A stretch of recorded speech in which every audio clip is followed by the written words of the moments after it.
If you like this video, please give it a thumbs up and hit the subscribe button as well as the bell to be notified of future videos.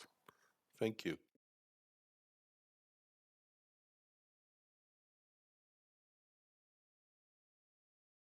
Hello Internet, I'm glad to tell you that we got a sponsor for this video, and I wish to thank the sponsor for keeping the legacy dream alive and supporting the legacy which we're creating here for the South African security forces. And if any of you watching here wish to advertise on legacy, just contact me.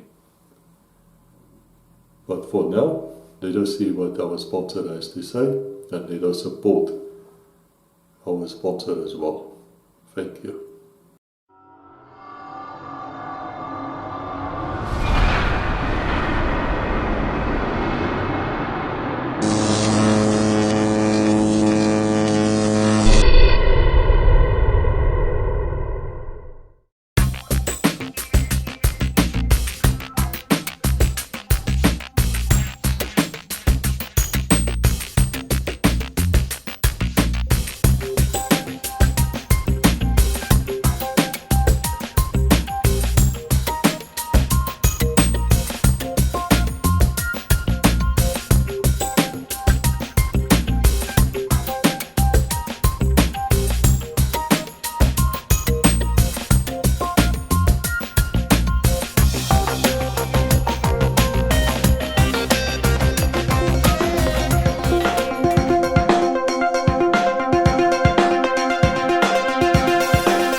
Hello Internet, I can tell you I'm being treated well in South Africa. I'm at Valhalla now. I'm here with George Avis, flight engineer. It's a man I really wanted to speak to because I was abused by them. And I'll get to that. I was abused, I'm saying. I'll get to the story. And George, thank you for coming, for allowing me in your house. We're sitting here in your pub. It seems every flight engineer has such a thing. And it is fantastic. I'm really grateful for your time. And I'm going to ask you a few questions and going to ask you to tell us about your life as a human being as well as in the Air Force. And I'm looking forward to it. Okay. Thanks very much, Chris, for having me and making this program. I'm looking forward to it. Yeah, basically, just a quick introduction. I was in the Air Force for approximately 23 years. Started off on the Alouettes at 17 Squadron. Thereafter, went down to 87 Helicopter Flying School and did a flight engineer's course there. And stayed on to become an instructor and met everybody and did quite a few bush tours with the guys, and it was great. Thereafter, I wanted to come back to Pretoria and go and fly on the Pumas, but that wasn't to be. I was sent to 44 Squadron on the DC-3s and later the DC-4s, and never made it to the Pumas, but I'm not sorry. It was a life-changing moment. And yeah, we went on, and then after 7 years at 44 Squadron, moved over to 28 Squadron on the C-130s, which was what my aim was, and it was great there. I really enjoyed flying there on the C-130s. And after 6 years, I got posted to 60 Squadron on the Boeing 707, but I was only there a short while before then I finished up with the Air Force, and then went outside and joined SAAF after a while, and then stayed on the C-130s still. And yeah, I flew on them with SAAF for quite some time before I then went to the UAE and joined a company called Maximus. That's where this photograph comes from. And we flew on their C-130s. It was the stretch version, the L100s, or the L382 as they call it. And that was also a great time there. We were there for 2.5 years with Maximus Air Cargo before that company closed and the aircraft went back to the Air Force, the UAE Air Force. And I went with the aircraft and stayed there and back into uniform. And yeah, then flew for them and did instruction there for them, trained their pilots and flight engineers and load masters, and then eventually finished up there 8 years later and came back home. Back home, I was fortunate to be, didn't know really what I'm going to do, and then I walked into one of my old captains, Marius Bergman, and he asked me after our greetings, did you put in a CV with SAAF? So I said, no, I didn't know there's a position there. So he said, well, go home and do it now. So I said to the wife, drop the groceries, we're going home. I filled in the paperwork, sent the CV through, and I started a month later. So I was back at SAAF and very happy to be flying again. And I flew there for up until September last year, 2021. And yeah, then I stopped the flying. But there's still something in the pipeline. I'm not going to talk too much about that. There might be another opportunity coming up for me to go back onto flying, which I'm looking forward to. Yeah, well, that's my history, Chris. Okay, so I can now start asking the questions. Sure. Why did you join the SAAF? What happened? Were your parents perhaps, or your dad perhaps in the Air Force, a pilot? No, my father was in the army, and he qualified as a parabat, and he did many other things as well. He was fortunate to work in the foreign service, in the embassies in Australia, where I was fortunate to go with. But as a young chappie, I started my school there. Then came back to South Africa, and then we were in Bloemfontein, and then he was in the finance corps, and his name was also George Avis, and I was his only son. So we stayed in Bloemfontein. I carried on with my schooling there, and he did still the old one parachute battalion, and he qualified there as a jumper, and that's what I wanted to do. But that was not to be. My dad said, "Man, you don't go to the army, you go to the Air Force." So yeah, we got our call-up papers those years when we were in Standard 9. And so then we basically knew we're going to do national service. And I then applied for the Air Force and asked if I could go on to the flying side and be a pilot. Well, after basics, or during basics, I met my wife, Suzette. And the rules at that stage were you had to be under the age of 25 and unmarried. But I had married this girl, the love of my life, Suzette. And yeah, so that didn't work. So the next closest thing I could get to was to become a flight engineer. So I then went that path, that route, and I'm not sorry I did it that way. I got a lot of mileage out of it, and I really enjoyed being a flight engineer. And everybody that I worked with, everybody in the fraternity was great through all the years. Yeah, it's good. I'm wondering now if it's a thing in the Air Force to marry somebody inside the Air Force. I'll tell you why, because I know Mike Frere, Yes. who we interviewed as well. He's also have a wife, which is, I think, was a sergeant major. Yes. Is this normal, or is it just something you flight engineers are doing?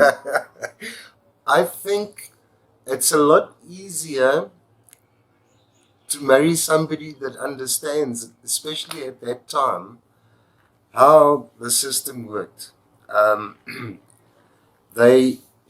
My wife was in the Air Force. She was an NCO up until the point where she was working at Air Force headquarters. And then she got the opportunity to go and do officers course, which she then did, and then carried on. She was in the logistical line.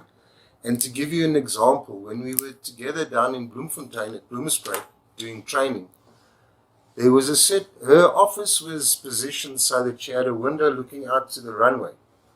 And at one stage during the training, we used to do auto-rotation training.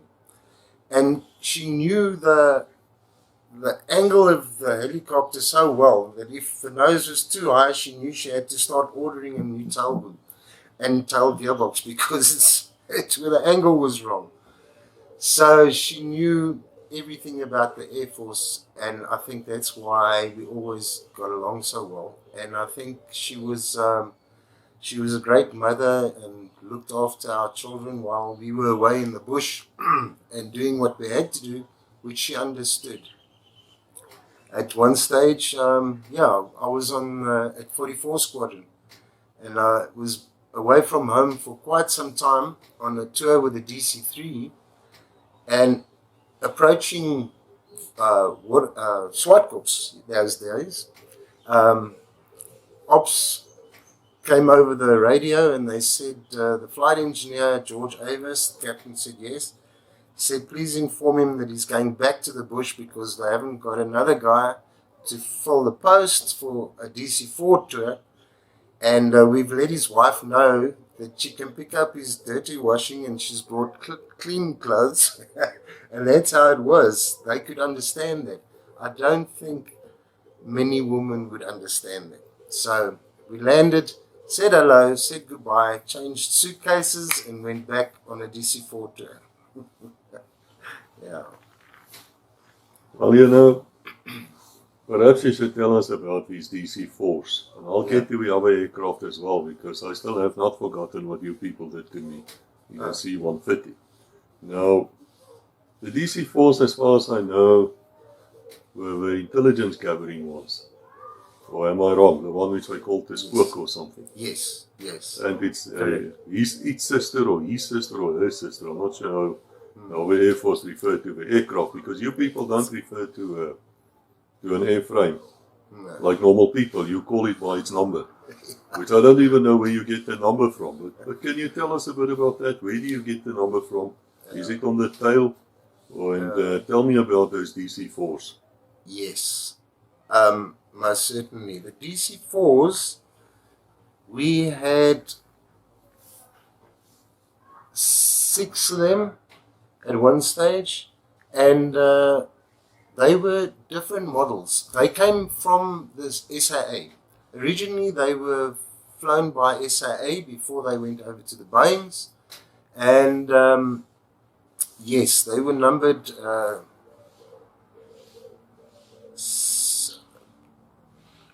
from 01 up to 06. No, it was 7. There was 07.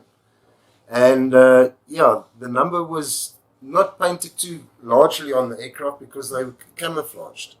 And as you said, we filled many roles on the DC-4s, but the most important one, I think, at that stage was the intelligence collecting. We used to go out on, they put long-range oil tanks in because we had enough fuel, but we didn't always have enough oil for the Pratt & Whitneys. So we could transfer oil out of the long-range tank into the engines, and we could go on 14-hour missions with a crew in the back on their consoles and listening out for information and getting that information back to the people that were doing the planning, and they could plan with that information. So it was very important.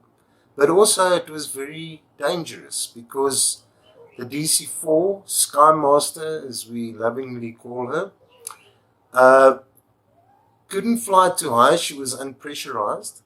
And if there was any scramble, or if we got any information that there were enemy aircraft on their way, the only way to get her out of that situation was to dive down, level off at treetop height, and try and make maneuvers to get out of the way. Fortunately, it all worked out well every time, and we were able to get back safely. Yeah, but thereafter, the other roles that we had with the DC-4, we then used to do air shows. I think I sent you a video of that one where we did various air shows, and the last one that I took part in was when they had the 50 Harvards flying in formation at Denota, and we did quite an impressive air show there with the old girl, which is not always recommended because she was, the last one that I flew on was after the Air Force closed down the DC-4 flying. They moved the aircraft to a company called Skyclass, and I used to freelance with them as well. And then we took part in the International Air Show at Waterkloof. And that specific aircraft it was her birthday, and she was 72 years old. So, we had to start looking after them carefully. I believe that the Rhodesians lost 2 aircraft to enemy action, civilian liners. They were shot down. Yes. They were DC-4s as well, as far as I know. Yeah. And it was big news when this happened, and from that came the Green Leader raid. Yes. Now I want to know from you, because I've read reports that you had a special paint or something on your aircraft which could have defeated these incoming missiles, as well as certain protectors on the exhaust pipes or something. I don't know the terminology, forgive me. Yes. Which the Rhodesians did not have. Yeah. Is that true? Do you know anything about it? No. I understand the paint.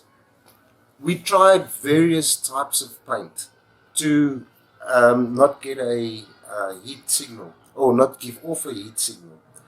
But unfortunately, with the oil and the fuel that was leaking over the paint, that made it null and void. So the paint did not work for us. On the heat shields, yes, they tried that to dissipate the hotspot.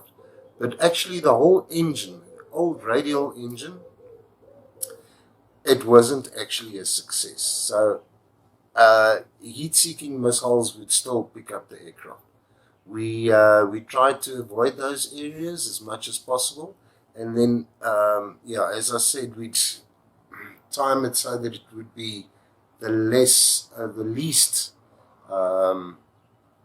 dangerous for flying through enemy area.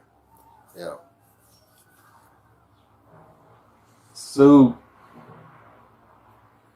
I want to ask you about training. Yes.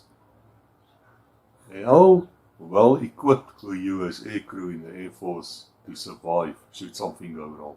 Yeah.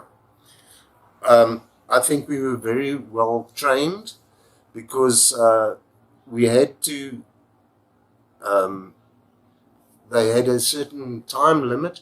I think every 6 months or every year we had to do a survival course, and it was very intense. As you heard from the other guys as well, we'd work with the recce's. They'd make sure that we had the best possible chance of surviving if we went down and we survived the crash, to then stay alive and avoid enemy while we were getting back to our base. And that was very strictly done, and I think we got some of the best training there. Concerning the food that we could live off on the land,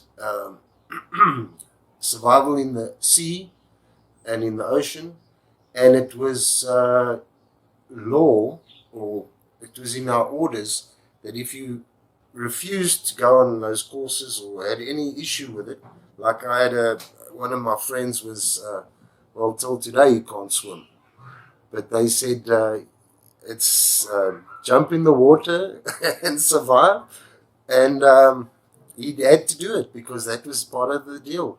If you didn't do it, you couldn't go on tour and you couldn't do your work. So the guys were very well equipped, I think. I've noted from the other flight engineers with comments. Yes. There was one fellow, I think he was a pilot, who got bit by me in the ass by a hyena. Yes. Can you tell us about that? Because everyone is asking me as if I would know. It's a true story. I was not on that course at the time, but apparently it happened at night, and I've heard it many times, where they'd made a bivvy or a shelter where they could sleep for the night under cover. And I think normally the guys are so tired, they didn't even smell the hyena or hear it, and it did bite him on the ass. But he survived it. He's now got a bit of a indentation on one of the cheeks. Sorry, internet, I'm laughing so much here in the background. It must have been, well, it must have been horrifying actually. Yeah. We laugh about it now, but he grabs you in the middle of the night. Are you allowed to defend yourself? Do you have like a R1 with you with perhaps 1 or 2 bullets? No, we used to have the minimum equipment, and like the survival knife, you'd have the normal stuff that you'd have on, like a flying overall, boots, survival knife, and then later in time we had a survival jacket that had a compass, a heliograph, fishing kit, stuff like that. But basically they just gave you the basics that were issued when you go on tour, and then they taught you how to manage your survival according to what you had. Well, that makes a lot of sense. Yeah. But were you people then issued with parachutes that you could jump if a pilot would be willing to keep the aircraft steady? Yes. On certain missions, we did have parachutes and survival jackets, so that if need be, we could bail and go down with the parachutes and with your survival jacket and life jacket. If it was over the ocean, we did different scenarios, and then your chances would be better of survival. Definitely. Yeah. But who would make that decision? I mean, would you sit down as a group to decide that in such a case the crew will jump and the pilot will keep on? Because he can't eject. I mean, the aircraft doesn't have ejection seats. No. It was on the DC-4s mostly, DC-3s, DC-4s, and the C-130s, Squadrons. And it was SOPs before the time. We would not go on a mission until everybody involved. If we had intelligence guys with us, we'd be called into the ops room, to the briefing room, and everybody would be briefed just before you get into the aircraft on the route, the height, and then your contingency plan. If anything happened, we'd decide then on the captain's command.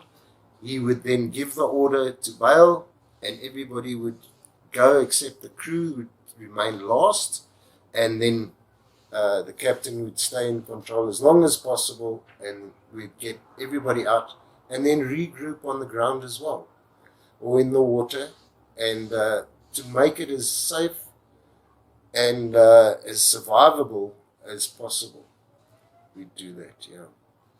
Okay, but they tell us in the civilian world, yes, that should you be in an aircraft accident is to stay with a wreck.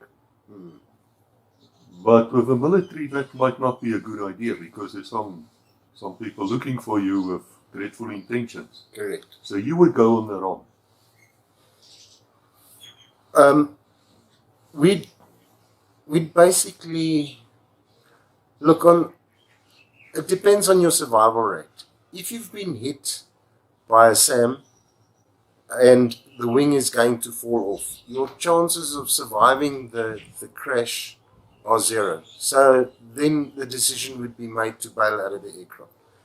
But if it was an engine only and you could shut it down and get your glide path in or your drift down with 3 engines, depending on the weight, we'd brief on that and throw off any bulk that we had or any freight to try and keep her flyable as long as possible before taking the drastic action of having to bail with a parachute. We would try to stay with the aircraft as much as possible at the time, depending on what's going on. But George, is that a good or a bad thing? Because I've heard about a Mirage pilot who stayed in his aircraft. Yes. And he actually is now, I think he broke his back when the ejection seat. Yes. And other air forces would have, I've heard it, I'm not saying yes. Would have ejected and just said, but we had no aircraft.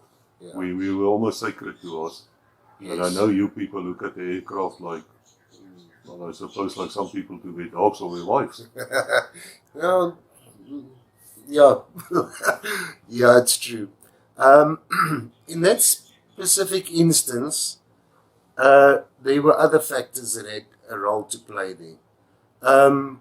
For example, I don't want to go into too much detail there because I'm not authorized to do that, but the aircraft was landed safely on the runway, but then due to the damage to the aircraft, it should have been caught by the catch nets, and the catch nets didn't work. Then that's the first system that failed. The second one is, if after the catch net, the ground is supposed to be plowed and made soft so that it can arrest the aircraft before taking the next measure. And that also was not done. So on that fateful day, it was unfortunate that it's that cheese effect that they teach you where all the rings in the cheese just line up and it's not your day and things go bad. But, excuse me, it's true. The decision to take action, leave the aircraft, or to eject remains with the pilot in command. He will then, if things go wrong, he will be held accountable, and he will then have to explain what happened. Excuse me, sorry, I'll just switch it. Yeah, well, that's the real. George, I'm finding this fascinating. If I ask stupid questions, please forgive me, but there's so many rumors here which we're trying to dispel, so I ask the questions.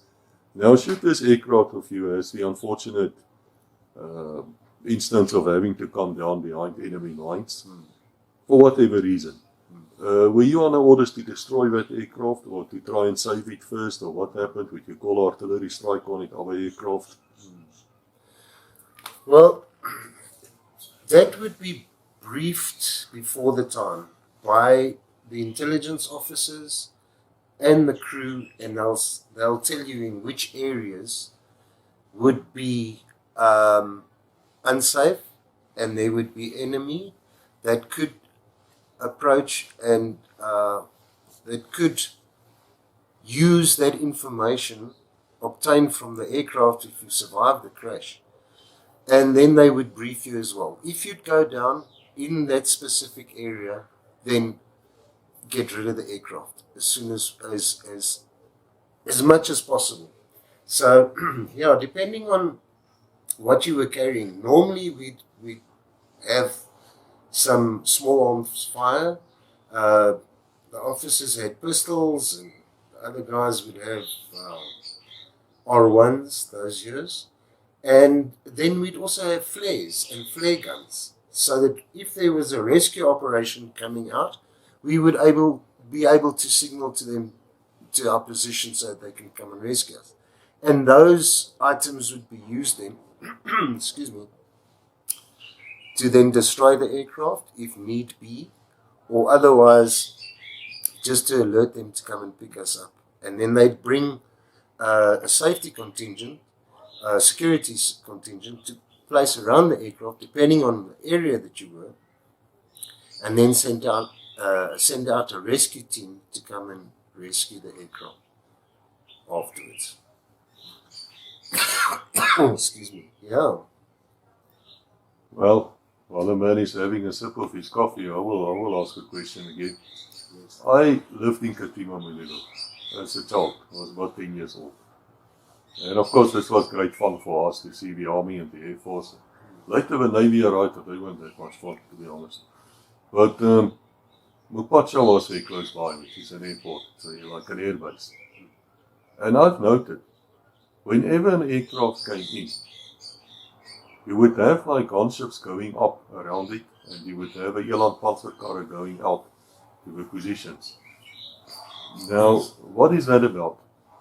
Okay. We used to have aircraft that would be dispatched, especially if the troops were coming in or going out, or a VIP aircraft. And we used to call it top cover. The Alouettes, mostly 2 gunships, would go out and fly around the perimeter of the base, give some flashing fire, and make sure that there was nothing happening in the area. Now, to make it safe for the aircraft, the C-130s and the C-160s, to come in and land safely, or to minimize the danger factor over there. The other thing was, which actually happened to us at one stage, it was at Ndangwa. We were out doing top cover. It's actually it's got a bit of humor to it. The pilot, I won't mention names, went and asked a very pretty blonde nurse that was working in the sick bay if she'd like to come and have a flip with us, which was highly illegal, but we were just giving top cover. So the normal thing is, they'd give us the time that the aircraft would be arriving. We'd take off 5 or a little bit more minutes before then, fly out, fly around, and then tell them, okay, the coast is clear, we don't see anything. And then the tower, ATC would inform the pilots, and the fixed-wing aircraft would come and land. And then once they've landed, it could take quite a while. So we didn't stay airborne. We'd come and land. And then the plan was to get rid of the pretty nurse, and then the pilot could maybe score some points, you know, whatever. So this then happened that way. But when we were airborne, the aircraft came and landed safely. And immediately the ATC informed us that there's a contact not far from the base. And we're in the air, we're close to the area, so let's just go. They called us and we had to go. Now, the nurse enjoyed the initial part of the flying because we were turning left and right. But when we had to go into the contact, and we couldn't tell them that we've got this pretty girl on board, we had to go into the orbit. We worked with the Kufut. There were 5 terrorists that were on us, coming closer, and the Kufut had their trackers on the ground. They were catching them up, but time was running out. So what we would do is they'd give us a direction and a time, how old the squirrel was. Then we go ahead and we give some flashing fire. That would slow down the terrorists because they had to fall to the ground or hide behind trees or whatever while we were watching. And if we so happened to see them, well, that would be the end of their day. So we ended up flying left-hand orbits all the time and shooting with a 20mm, which didn't really work well with a pretty blonde nurse. And there was always a rule: nobody gets sick on board an aircraft. So this poor girl in her white little nurse's outfit was getting paler and paler and sweating, and I said to her, you don't mess in the aircraft. So I emptied the rat packs box that was covered with plastic, and I gave that to her, shame, as a standby. But she filled up quite a few rat packs, rat boxes. And anyway, by the time we got back, the operation went well. We were able to stop the terrorists. They got hold of them, and we flew back to Ondangwa, and we came and landed. Now, I had to help the poor girl out of the aircraft, and she couldn't walk. She had to actually lie down with a pretty white dress that was not so pretty anymore. And then we had to help her back to the sick bay. And all I can remember saying is to the pilot that invited her, I never want to see you in my life again. Don't even come to me for help. And that was about it. Yeah, so top cover, don't take passengers with if you don't have to. Oh, that's a good story. That's a good story. But I've heard from the other flight engineers, it is actually part of your duties to clean that aircraft afterwards. Yes. But do you have like a team of slaves, you know, national servicemen or someone you can abuse? No, none of that. The flight engineer is responsible for the aircraft, technically wise. And what would happen is they'd call you out and say, it's just a quick day ops or something like that. And you'd leave Ondangwa and head north. And there was a Hague called Onjiva. And you'd end up there for 10 days. And but you were always equipped, not always with your clothes or personal stuff, but you'd have oils and greases and small things in a toolbox and a box to survive with. Because the aircraft had to be oiled and greased and kept clean and serviceable, because that's your only mode of transport, and you've got to look after it and your 20mm or whatever you were flying at the time to survive those elements. So after the first day, you'd get rid of your oni, and the second day you'd get rid of your socks, and you'd brush your teeth with the ash from the fire. And so you'd survive. And then when you get back to Ondangwa, after, for example, 10 days, yeah, you'd be quite ripe. And first thing is the aircraft. Before you have a shower or anything, we tow the aircraft into the hangar. And as I said, you normally never be less than 2 aircraft operating together. And a lot of the young pilots would also give their bit there and come and help and start cleaning the windows and cleaning out the cockpit while you carry on with the servicing of the aircraft. But there would always be one of the flight engineers that would get the task of going up to the pub, and there was a Sergeant Major, a coffee fenter, and normally it would be the beginning of the evening, so the guys are standing about 6 deep at the bar, and you just stand still there because they'll look around, where's this smell coming from? And he would catch your eye, oh, Sergeant Major Coffee, and he knew always by name, and said, George, make way, come forward. And we'd step in. The guys would always welcome you back, and they'd open up, and then he'd give you a case of beer. And then he knows you'll be back. So you take the case of beer down to the hangar, and yeah, it wasn't official, but we'd have a nice cold beer while you're busy servicing, getting the aircraft ready, so that if there's a call out, or it must be ready to fly before you can end up going for a shower. So then once the hangar doors are closed, the aircraft is serviceable, it's been rearmed, the ammo pans are full, gun is clean and sorted out, then you move to your barracks and you go and sit in the shower with the water over and have another couple of beers for a while, and then you progress up to the pub and have a hot meal and a cold drink. And that was SOPs. You had to be ready to go at the soonest possible time after you get back. I recall in my police days, I was here in the flying squad in Pretoria. Yes. And we would refuel all our vehicles when you go off duty. Yes. So you could just start those things up and go. So that would have been the same with the aircraft in the operational area? Definitely. You'd, as I said, you'd re-armor servicer according to what was necessary, if it was a 5-hour or 25-hour servicing. And the refueling was not always because you didn't know what you would be doing next.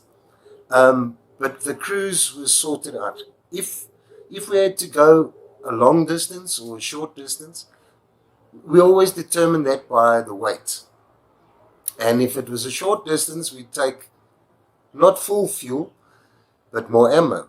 And if it was a longer distance, then we'd have to take a little bit less ammo, but more fuel. But we'd always work it out so that we could take the maximum amount of load and fuel for that mission. And then we'd refuel just before we go, after the briefing. We'd never go out without a briefing unless it was really dire straits and things were happening and there wasn't time for a briefing and they were attacking the base, for example. Yeah. Did it sometimes happen that you people had to sleep in the bush where you would land at the Hague? Yes. That happened often, and you had to, well, at Onjiva, for example, the place was shot up, and the helicopters were okay there, because even if the runway was shot up, we could still land there. But the terminal building had been so damaged that it was basically a very rickety structure left there. And they decided to put a 20mm anti-aircraft gun on the first floor. And so that if the Hague was attacked, then this would be our first line of defense so that we could get the others airborne and then sort out the situation. But the one night we decided, okay, it's a good plan to sleep on the bottom floor, with a bit of top cover over you and things like that. But that night, they fired the 20mm anti-aircraft weapon, and pieces of plaster and rubbish came falling down on us, and we decided, no ways. If this thing has to come through the roof, we're in worse condition.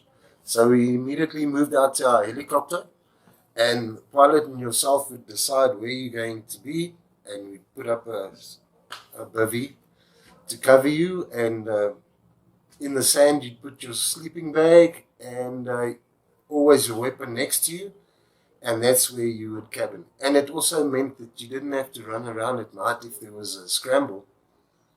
You were right there. You could just pick up your stuff, start your aircraft, and take off. How do you know which aircraft you're going to fly that day? Are you allocated one? Well, no.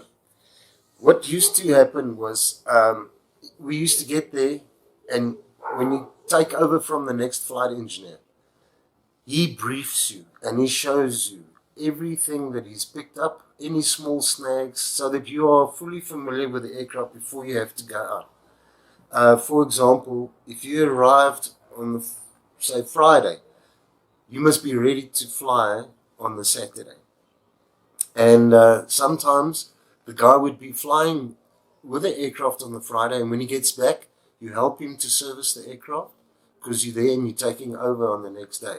So you'd get a full briefing and see exactly what's going on. So you'd then take over that aircraft for the time of your tour.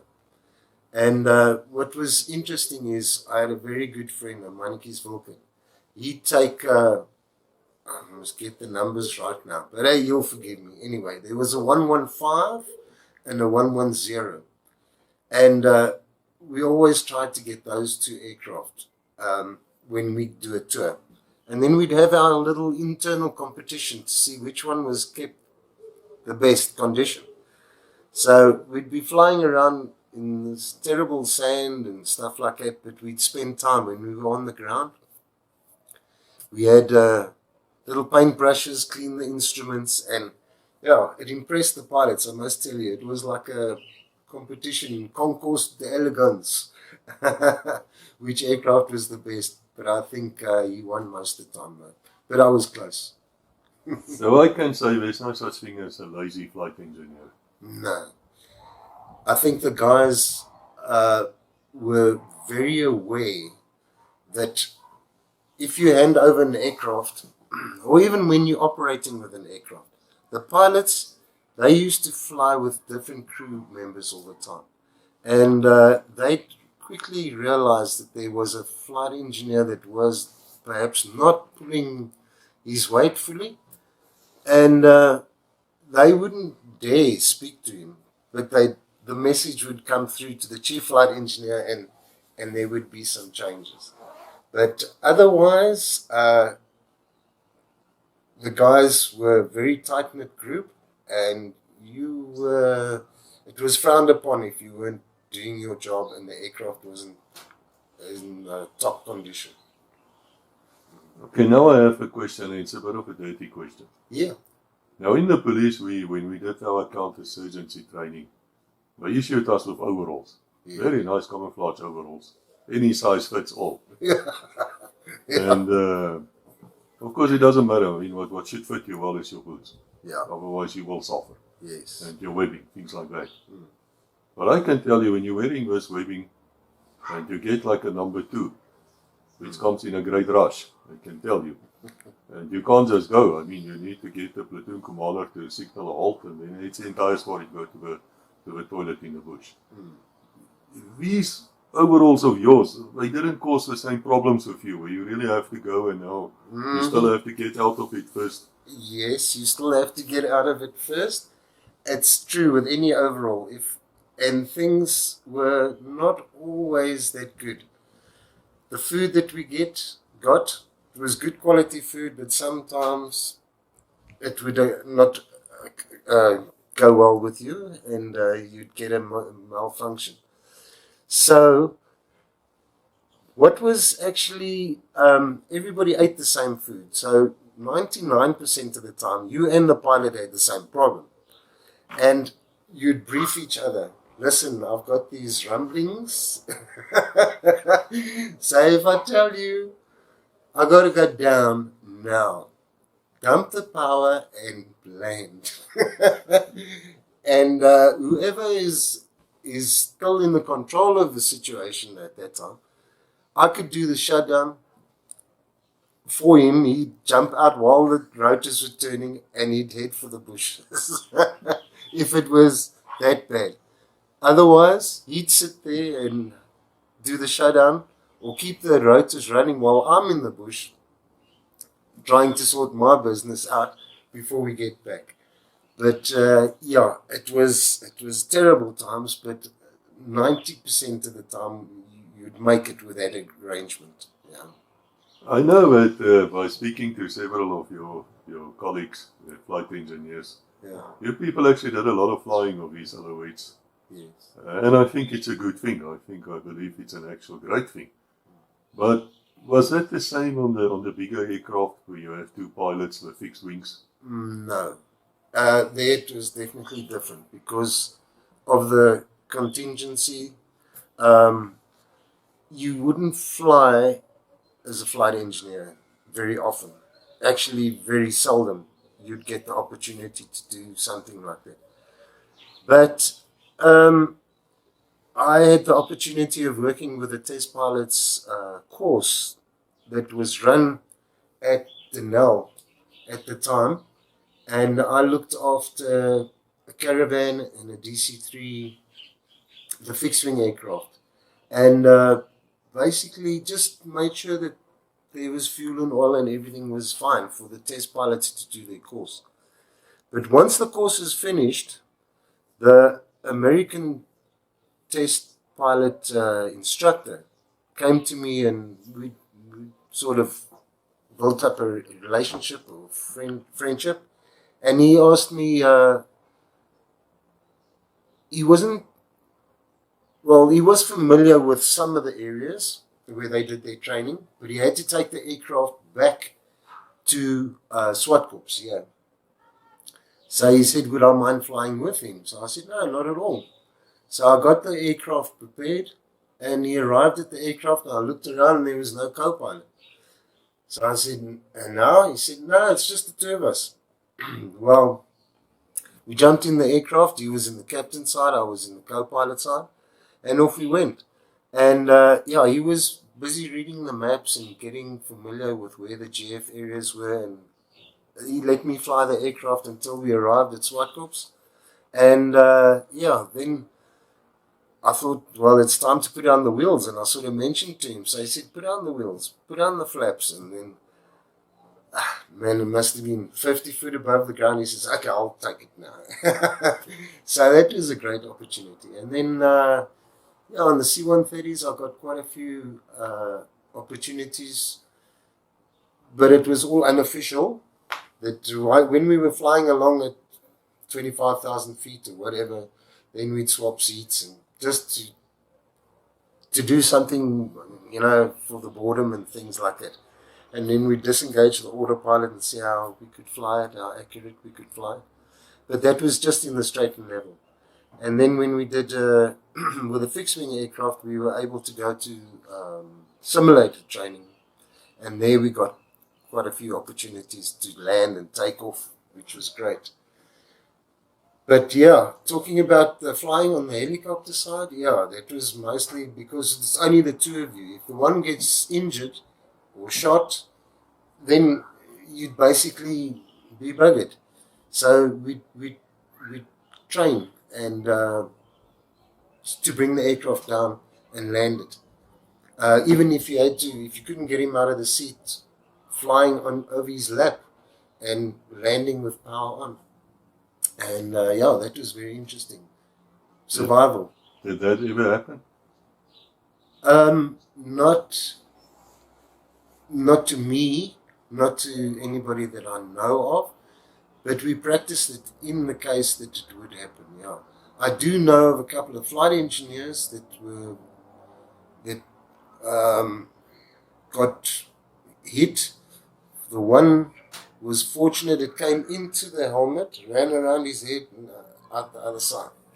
So, yeah, but fortunately he wasn't that injured. And yeah, there were a couple of injuries, but I don't know specifically of any landings that were carried out by the flight engineer in cases like that. Now there's a rumor Hmm. which says that the C-130 has like a galley and it's got a coffee machine there. Correct. Is that rumor true, and where would that galley be? Well, yes, as you come into the C-130, as you enter the crew entrance door, turn right to the cabin, and you go up the steps to the cockpit. On the left there is the galley. Now, it was always known that, well, in those days, when we got to the C-130s, the flight engineers, doesn't matter where you came from, had to fly as a load master for 2 years before you got any flight engineer training. And we were very involved with different phases of flying. Like we did the plates. Let's start with the CDS, the plates, and the LAPES at that time. And that involved a lot of special training for loading the equipment and preparing it for the parachutes to pull out the load and things like that. So it was a very good thing to give you that training before you stayed up in the cockpit and did your flight engineer training, because then the flight engineer knew exactly what was happening at the back. If there was a hookup or whatever may have happened, which happened during our 2 years training, how he can give advice, how to give advice to the pilots, how to fly the aircraft to make the load move back into the aircraft so the CFG doesn't go out, and all those things. So it was a very good thing. But getting back to the galley, the load masters operate the galley. So there were certain things, if the co-pilots, you got some of them that were a little bit venti, I would say, and yeah, they would get a special coffee. And yeah, it was known by everybody not to give the load masters a hard time, because you'd get special coffee. And I won't go into exactly how special it was, but yeah, it varied. Some of them was malaria tablets, and you weren't allowed to complain in front of the rest of the crew, especially the captain. So they'd have to finish that coffee before you landed, and it was not always nice. And yeah, another, just on the other point, there was a funny story that I once, there was a lady, we were flying down to Cape Town. We used to do schedules down to Cape Town and back when we weren't flying to the bush. And as you know, the hangmat seats in the back, we'd have, yeah, anything, maybe 75 passengers in the back. And there was a lady that needed to use the bathroom. Now, on the C-130s, it didn't have toilets on. We had a swing out sort of urinal, and that's about all we had for men. One in the front, one in the back. And for ladies, there was a problem. So I was load master at the time, and she came to me and she said, "Please, can you help me? I've got to go. I need to have go to the bathroom." So I said, "Well, all we have is this urinal. But there's just a curtain between the urinal and the packs. That's all we can do. And then I'll go up to the cockpit, and you've got to use what equipment you have." Which she then tried, and then I felt this tug on my pants overall, and I turned around. She said, "It's not working." So I said, "Okay, well, what's the next plan? Because this is now built for men. It's quite high." So we used to have a sextant. They used to read the stars, and there was a wooden box there at the nav table. So I got the hold of that, took it down, told the lady, "Well, now you've got to try that one." And, well, then we got the height right, but there was turbulence. So it wasn't working so well. So I felt the tug again.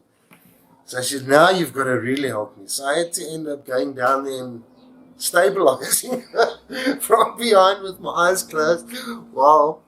well, she was very grateful, and she made it to Cape Town, and everything was fine. Yeah, but yeah, things like that happen when you're a loadmaster. Yeah. I can imagine we aim to please. Yep. No, that's splendid. But it's actually serious, the loadmaster, because if the center of gravity goes out, there's a real chance of an aircraft crashing. Correct. Very, very much so. Yeah, the loadmaster, he's as the word says, he plans the load and sets up a balance sheet, weight and balance sheet, which then gets given to the captain, who has to accept it and sign it. And so it's a very important job. And he also checks the load, because especially in those days, you know, they'd load live ammo in boxes and weapons the wrong way around, and it would be a danger for the crew to carry that stuff. So the loadmaster would have to check that, and his signature is just as important on that weight and balance sheet as the captain's, because he's got to take responsibility for what has happened over there. Yeah. So that's a big job, I think so. So tell me, George, at what stage of your flight training are you issued your Ray-Bans? Yeah, well, once you qualified, you had to be qualified basically.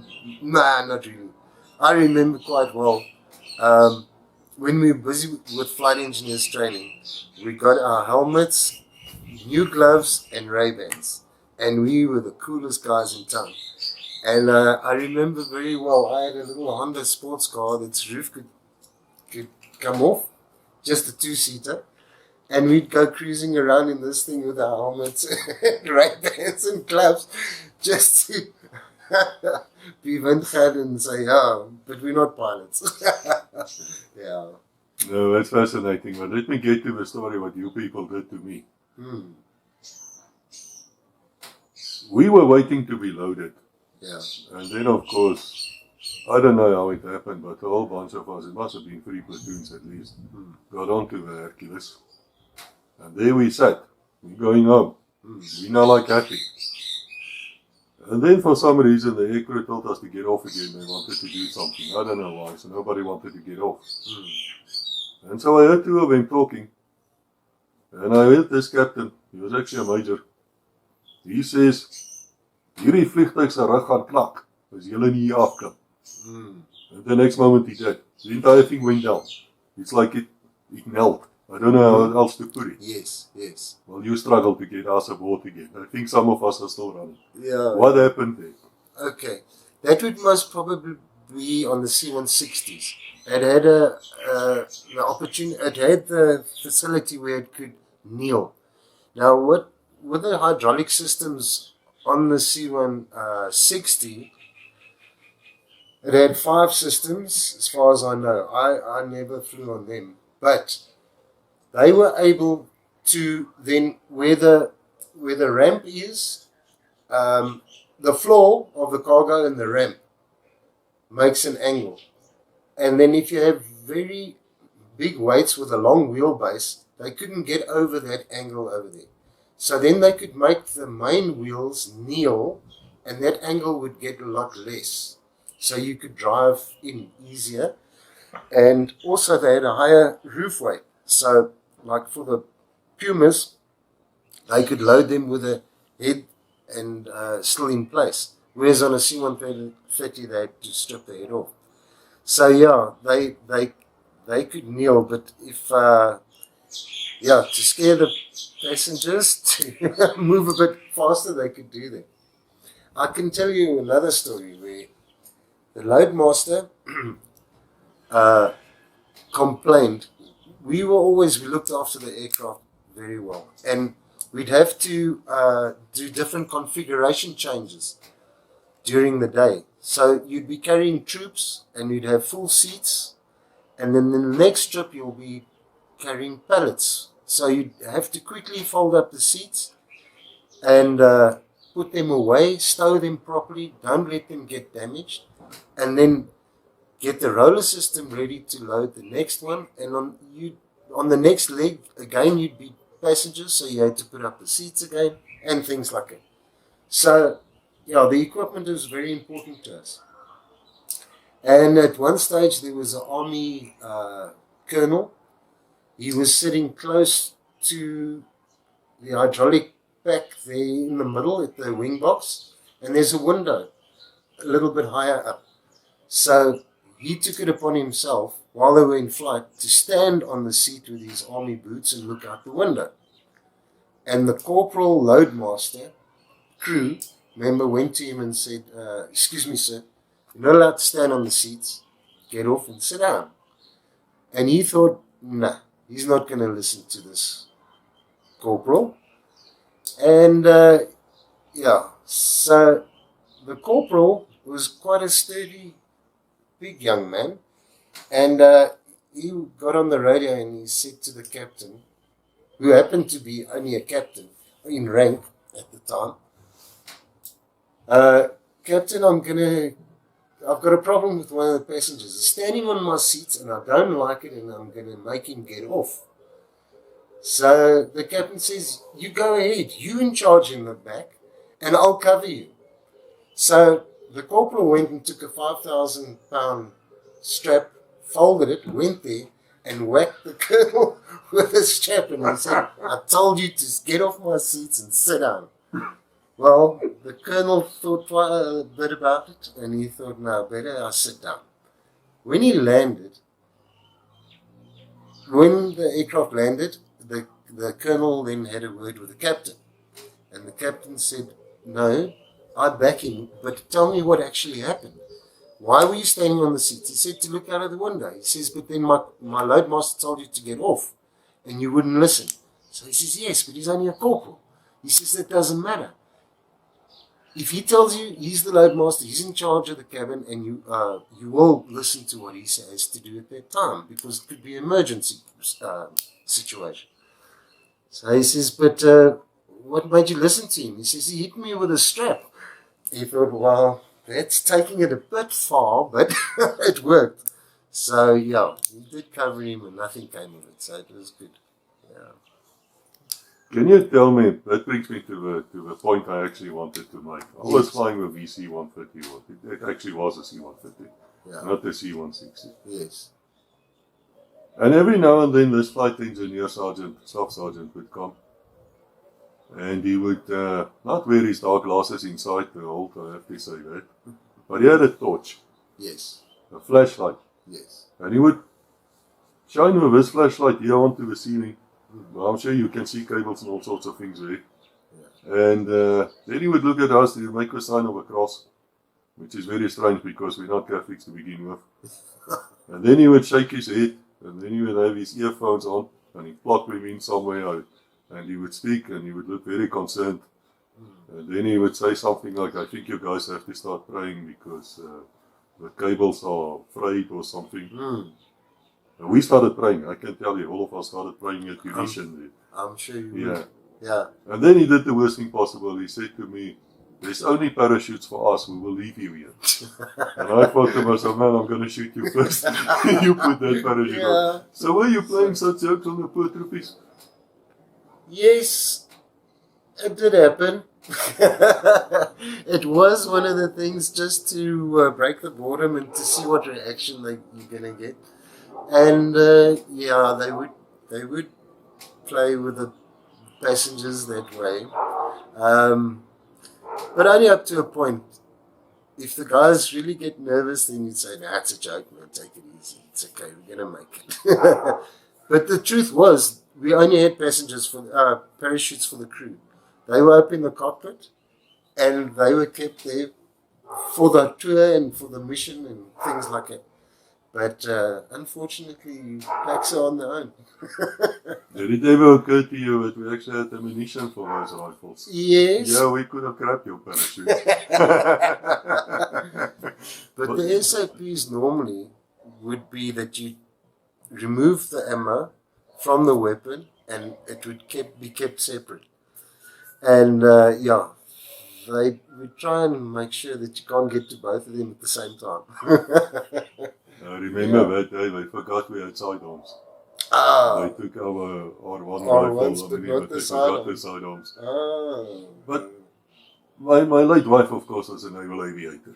yes, And she used to say to me that all the aircraft smell differently. yes, Would you agree with that? yes, definitely. It's like on the Alouette, it's got a different smell. It's just that after and the oil that you use and all those sort of things and the ammo, it's just got a smell of its own. Then on a Dakota, it's also a different smell, but unfortunately, you know, it had a bad reputation of guys getting ill in it as well. Kortskoets. Yeah, the Kortskoets. That's exactly the one. And man, no matter what happened, when that stood in the sun for a couple of days, it had a bad smell. Yeah, C-130s also had a smell of their own. And yeah, you could blindfold the guys, and if you bring them into every aircraft, they could tell you exactly which one it was. Definitely have a smell of their own. That's fantastic. Now I've heard the story of a pilot sitting there in the front of a pipe smoking, window open. That true? Mm-hmm. Because I know that the rest of us were not allowed to smoke, of course, even close to the aircraft. I mean, no. But on those long routes, yes, the guys used to smoke with the captain's permission. And the guys, the aircraft had ashtrays in the old days in the cockpit, so you'd be able to smoke there. But now there were rules as well. You wouldn't all smoke at the same time because then it would get a little bit heavy there with the smoke. And also, it affected the air conditioning system as well. In later years, it was banned. We wouldn't smoke on board the aircraft. But depending on the captain, yeah. I'll tell you this story though. On the Dakotas, it had like a sliding window on the side. And if you open it just a small way, all the smoke would go up there. And the one day we were flying along there in the previous strip, and the co-pilot had his duty was to navigate for us, and he had the set of maps. So, and we had the windows open, and the captain was smoking, and we were all sitting there having a chat. So he said to him, well, just have a look there because, you know, it's a very narrow strip there. If we're still on the right route there, because we didn't have all the GPS equipment that we have today. And it was basically heading in time that we would use there for the navigation. So he pulled out the card out of his nav bag, and as he opened it, he wasn't holding on to it properly, and it was out the window.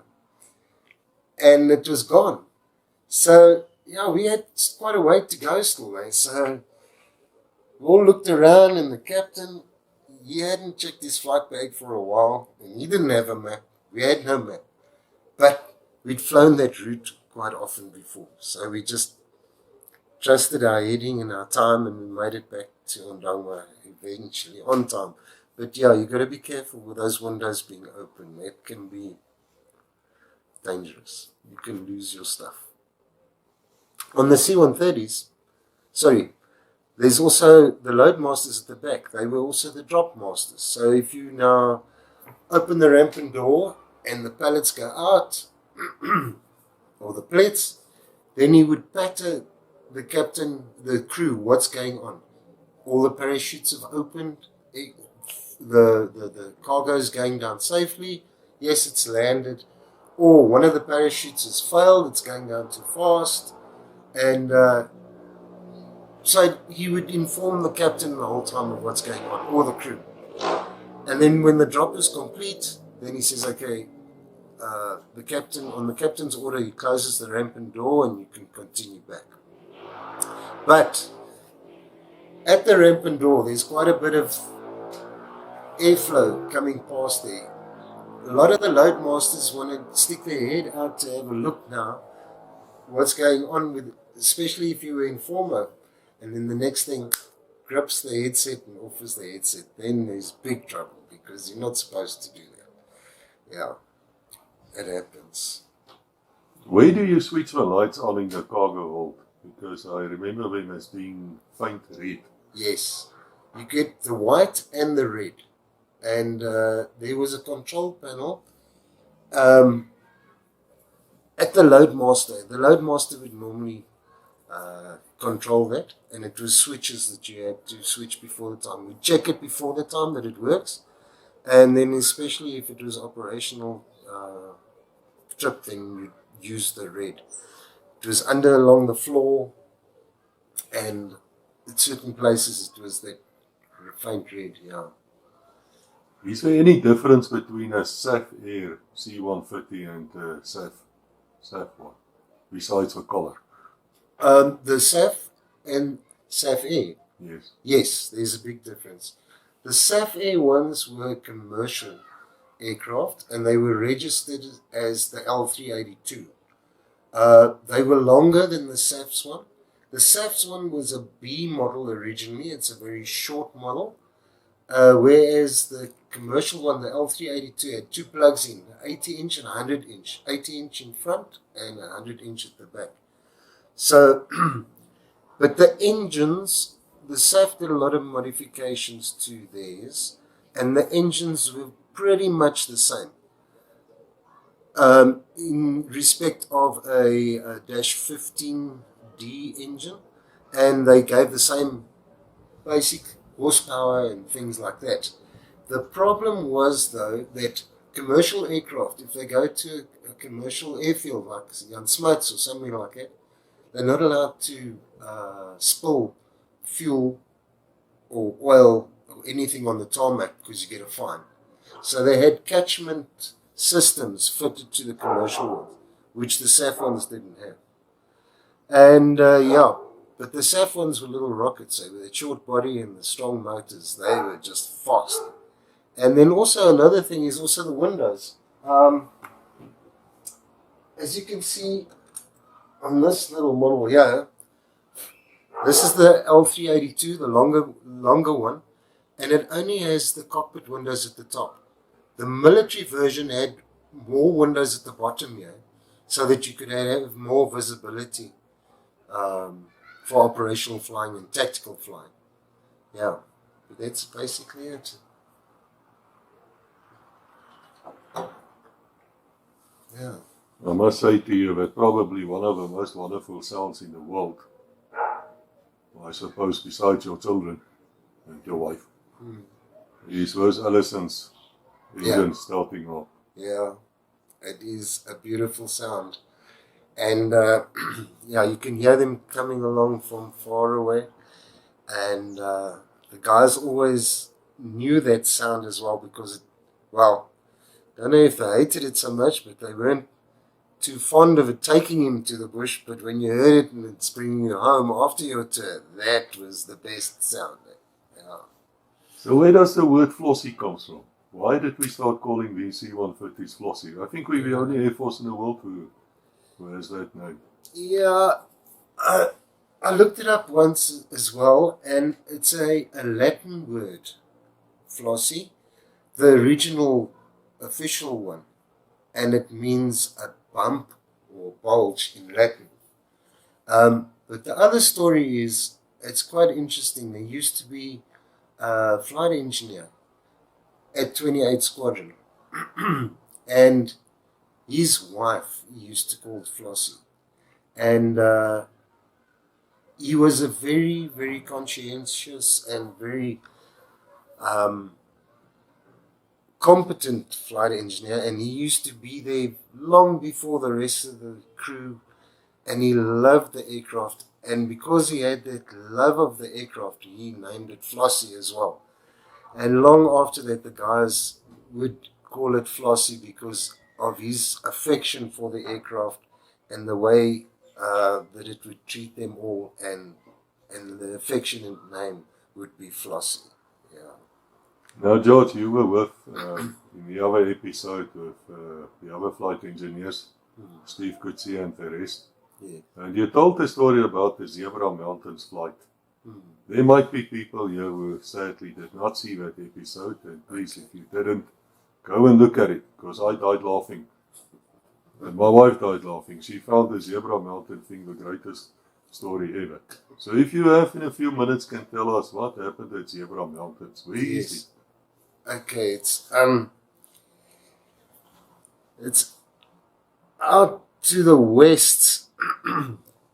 Okay, and from Mondongwa, we were operating with the Pumas, and we were flying on the decks, and it was the Dragon deck with the 20mm in the back. And the aim of the mission was to see if we could react the same time as the Pumas, because they would, with their troops, fly at 120 knots, and we could maintain 120 knots with a 20mm in the back to give them top cover. And we planned this mission to go out to the Zebra Mountains area, and the Impalas had a problem because when they were in the valley, the group of tours could hear them coming and they'd bomb shot. So it wasn't effective. So they decided to send the Puma with a DAC as the top cover. And in the next valley, we'd fly low level up to the area where we were going to have the contact. And then the Puma would pitch up over the mountain, and we would then also climb up, cross the top of the ridge, and give them top cover with a 20mm. And so we planned the mission, and off we went. And I said to the pilots, two very young, enthusiastic pilots at the time, we've got to remember, a Puma can just pull the collective and climb up. We are in a Dakota. A fixed-wing aircraft cannot do that. So we've got to know before the time, at least 5 minutes before the time that they're pitching, so that we can start climbing to get over the ridge, which didn't happen. I was sitting at the back behind the 20mm getting ready because I knew it's happening pretty soon now. And the next minute I heard over the radio the Puma saying, pitching now, and he pulled the collective and turned towards the ridge. And these two young pilots thought, wow, and they did the same thing. And I just saw the ridge in front of the aircraft, and we were not going to make it. So I left the 20mm, I ran forward and led with a, almost said collective, made the pitch course and gave full power, and there we sat. And they were both holding the controls in their stomachs and eyes big, and no one saying a word because the trees were getting closer and the ridge was getting closer at the time. And I thought, maybe, but not quite. There was some trees, and I thought we were going to go through the top of them. And so I knelt down and I hit the quarter flap. And it just bumped the aircraft over, but that's very dangerous because we were so close to the stall as well. But she bumped just over the top of the ridge, pulled up the flaps, reduced the power, ran back, grabbed the 20mm and carried on following the mission that we were supposed to do. So it all turned out well at the time. But there was a couple of tense, nervous moments there. Any apologies from the two youngsters? I don't think I recall their apologies, just they were very grateful that we made it and it worked that day. It was in the heat of the moment and everybody's adrenaline was high, so they wanted to get on with it, yeah. Looking back now, a lifetime of flying, wonderful stories. Thank you for that. If a youngster is listening here, he wants to join any Air Force, and he wants to become a flight engineer, be part of this, what advice would you give him? I'd say be very diligent and train hard. Know that aircraft back to front. I've always told the guys that I've worked with and trained with that if you have the knowledge of that specific aircraft, you can concentrate on the other things that are important. You don't have to worry about, how does it work or how does it not work. That aircraft is your lifeline. So you've got to know exactly how every part of that aircraft works, and then thereafter you can do your job to the best of your ability. George, thank you. It's my pleasure. Thank you, Chris. It's been wonderful, and to share the stories again, it's been great. I appreciate it. Thank you very much, guys. And I want to say to the rest of you here, you know what I want to say to you. If you have a story, please contact me. Here's the details below me. Let us talk. Let these stories not get lost with you. Until we meet again, God bless. Thank you, Chris.